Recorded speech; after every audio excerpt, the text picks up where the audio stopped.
कि हमें 15,000 एकड़ जमीन का हिसाब दीजिए।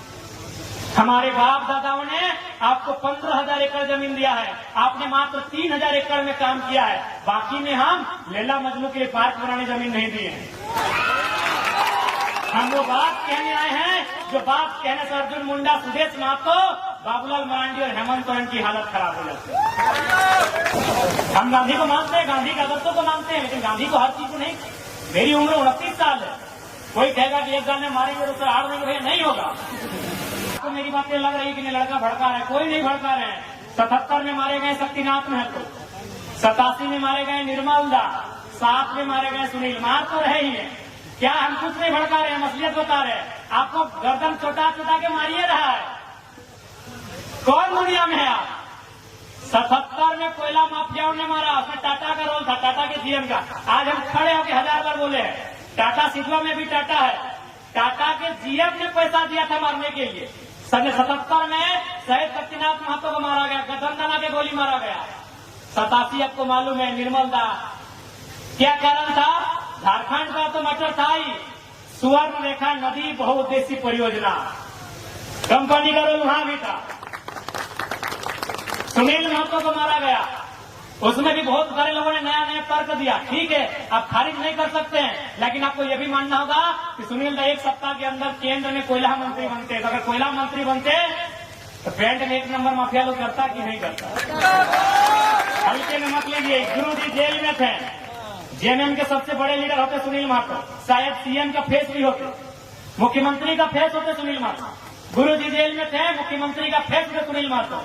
आसान नहीं है इस मौत को समझना। 77 में मारे गए, 87 में भी मारे गए और 2007 में भी मारे गए, 27 में भी मारे जाएंगे। आपका मुफ्त रुका नहीं है। आपको जो कह रहा है ना कि लड़का भड़का रहा है, वो अपना रोटी सेक रहा है, हम असलियत बता रहे हैं। 2027 में मारे जाओगे और 47 में मारे जाओगे। लिख लो 27 में मारे जाओगे, 47 में मारे जाओगे। लेकिन आप अगर मारे जाते हो, आंसू मत बहाना, काउंटर करना। अगर काउंटर करने का हिम्मत है तो तैयार रहना। आप अगर मारे जाओगे तो काउंटर करना। आप अगर मारे जाओगे तो बेईमानों के साथ, शैतानों के साथ, कोयला माफिया, भू माफिया, बालू माफिया, पानी माफिया, उन लोगों का काउंटर करना।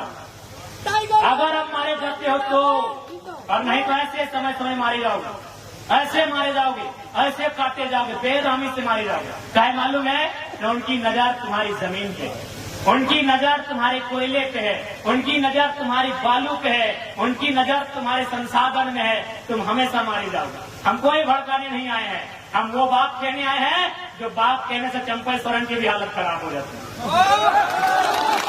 हम वो बात कहने आए हैं जो बात कहने से अर्जुन मुंडा, सुदेश महतो, बाबूलाल मरांडी और हेमंत सोरेन की हालत खराब हो जाती है। कौन मांगा है टाटा से हिसाब? हम टाटा से हिसाब मांगने आए हैं कि हमें 15,000 एकड़ जमीन का हिसाब दीजिए। हमारे बाप दादाओं ने आपको 15,000 एकड़ जमीन दिया है, आपने मात्र 3,000 एकड़ में काम किया है, बाकी में हम लैला मजनू के लिए पार्क बनाने जमीन नहीं दिए हैं। हमने रियल एस्टेट को देखने के लिए जमीन नहीं दिया है। हमने बांग्लादेश से आए लोगों को और गैर झारखंडियों को बसाने के लिए जमीन नहीं दिया है। हमने कारखाना खोलने के लिए दिया है। पूरे 15,000 एकड़ में काम कीजिए और उस काम का दाम झारखंडी को दीजिए। कौन सवाल करेगा? करेंगे चंपा जी, कीजिए सदन में सवाल देखते हैं। गए विद्युत जी संसद भवन गए, कीजिए सवाल। जोबा मांझी संसद गई है, जोबा जी करे सवाल, सुदेश जी करे सवाल, हेमंत जी करे सवाल। हम आपके सवाल को लेकर आए हैं, वो सवाल जो 70 सालों से दफन हो गई थी, उस सवाल को लेकर आए हैं। कोई गलत नहीं हमारा सवाल, कोई गलत नहीं हमारा सवाल। हमने रियल एस्टेट बेचने के लिए जमीन नहीं दिया। बीएसएल बोकारो 33,000 एकड़ जमीन, चारों तरफ खटाल तो भरने के लिए हमने जमीन दिया है क्या? सिंदरी, एफसीआई, पूरा मैदान खाली है। कम से कम 3-4 किलोमीटर तक लंबा मैदान खाली है। जहां हम लोग अधिवेशन किए तब देखेंगे मैदान को। किसका है? झारखंड के लोगों का है। 52 गांव, लगभग 52 गांव उजड़े हैं सिंदरी में, उनका जमीन है। तो चाहे नहीं सवाल होगा, आपकी हैसियत जितना थी उतना जमीन रखिए, नहीं तो वापस कीजिए। तभी हम मानेंगे ये किसानों का देश है, तभी मानेंगे ये महात्मा गांधी का देश है, तभी मानेंगे ये भगत सिंह का देश है। और नहीं तो चीख चीख के कहेंगे ये विलियम सॉरी ये जनरल डायर का देश है, ये चैंपलिन ना चार्लिन क्या बोलते हैं उनका देश है। जब आप गांधी के विचारों को मानेंगे तो हम क्यों मानेंगे? केवल आप कंपनी की बात करते हैं। आप हद से जंगल उजाड़ दिए, हजारों आदिवासी को वहां से विस्थापित कर दिए। आज भी जनरल डायर जिंदा है, आज भी जनरल डायर इन हवाओं में, इन वादियों में, सत्ता में भी जिंदा है। जनरल डायर सत्ता में जिंदा है। आप उधम सिंह कब बन रहे हैं, ये तैयारी आपकी है। अच्छा, अभी एक मेडलिस्ट हमारी बाहर हो गई, क्या लगता है इसमें राजनीति नहीं है? मैं ये इस विषय पे हम बात नहीं कर रहे हैं। या तो सोना जीतती या तो रजत जीतती, और किनको तकलीफ थी? जो सत्ता में बैठे हैं। क्यों? कुछ दिन पहले वो सत्ता से पिट के गई है, उसका जोरदार नाम होता है। एक एंगल आप इसको तराशिए, वहां से 1% ही तराशिए, लेकिन इस एंगल को तराशना होगा कि जो 4 को उठा के एक दिन में पटकती है और फाइनल के दिन ड्रॉपआउट हो जाती है। मजाक नहीं है मेरे साथ। एक आप दक्षिण भारत एक फिल्म देखे होंगे, एक मिस यूनिवर्स का कंपटीशन था।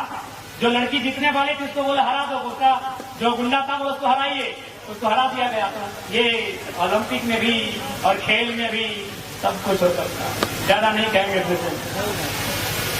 आपको थोड़ा सा एंगल तराशना हो, क्योंकि वो इस देश से पिट के गई थी, इस देश की सड़कों से घिसट के गई थी। और अगर वो ओलंपिक से मेडल लेके आती तो वो बादशाह बन गया।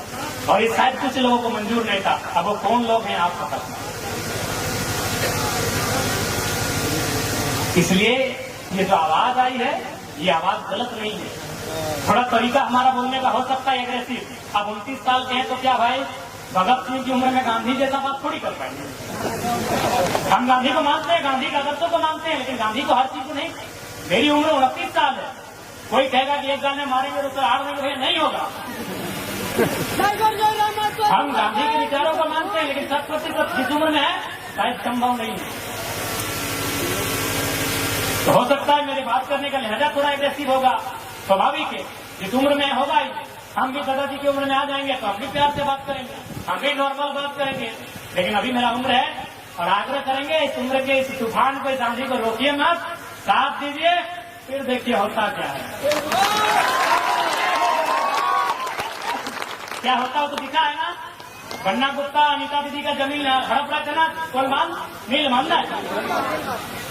खाली हमने इतना ही कहा था, नवीन ने बात हुई थी कि बोल दीजिए कि हम पुरलिया पार कर रहे हैं।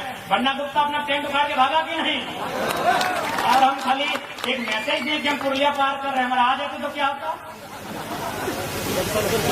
क्या लगता है? अरे आपकी ताकत बन के आए, एक बार भरोसा जताइए, आपकी ताकत बनने में हम लोग कहीं कमी नहीं होती। क्या होगा? गोली खाएंगे हम तो। क्या है, हम तो स्वीकार कर रहे हैं, हमारे कॉर्पोरेट के दलाल हमें गोली मारे, तमाम कंपनियों के दलाल हमें गोली मारे, तमाम ब्यूरोक्रेट्स में जो भ्रष्टाचार अधिकारी बैठे हैं वो हमारी मौत की साजिश रहते हैं। हमने कब मना किया, लेकिन एक शर्त है, हमारी मौत हो जाए तो मातम मत मनाइएगा, सीता बाद में जलाइएगा, पहले उनके हौसले को जलाइएगा। लिस्ट कर लीजिएगा, लिस्ट कर लीजिएगा।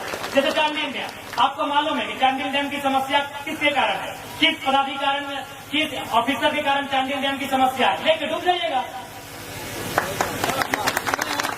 ये हमारी चिता में बिल्कुल किसी बात नहीं कर सकता नहीं है। 10 दिन पड़ा रहेगा, 10 दिन बर्फ में डाल के रखिएगा, 1 महीना बदबू मारेगा हमारी बॉडी से, मारने दीजिएगा। हमारा बॉडी सड़ जाए, सड़ने दीजिएगा, लेकिन सच में अगर गुस्सा लगे तो उनके हौसले को जला के जाइएगा, चिता जला, नहीं तो आप मारे जाएगा। हम नहीं कह रहे, जो भी आपकी आवाज उठाए, हम रहे, चाहे जयंती मुंडा रहे, चाहे कोई रहे, तरुण महतो रहे, भूपेश महतो रहे, चेतन महतो रहे, या कोई रहे, अनिता हेम्ब्रम रहे, सोनामणि कुद्दू दीदी रहे, सविता दीदी रहे, कोई रहे, जो आपके हक के लिए लड़ रहा है, अगर उसके साथ रतिलाल महतो जैसी वारदात दोहराई जाती है तो याद रखिएगा, सीता बाद में जलाइएगा, पहले उनके हौसले को जलाइएगा, क्योंकि ऐसा अवसर बार बार नहीं आएगा। कोई नहीं, मजबूरी में यह बात आज हमें कहनी पड़ रही, क्योंकि सीधी अंगुली से घी निकलता हुआ नहीं दिख रहा है।